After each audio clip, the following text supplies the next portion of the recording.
Welcome to the How To Studio. In this video, I'm going to show you how you can combine different cells into one single cell. So in this example, I have a list of IP address in different cells, and I want to combine these multiple cells into one single cell.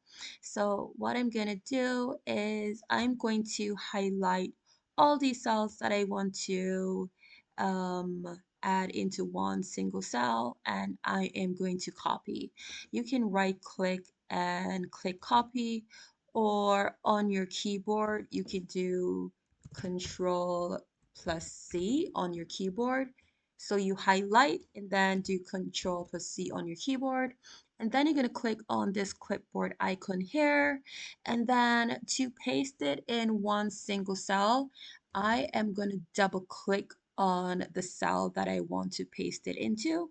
Then I'm going to select my item, and there you have it. Now I have it in one single cell. So instead of having them broken down into multiple cells, now I have one single cell. So that's how you add multiple cells into one single cell in Microsoft Excel.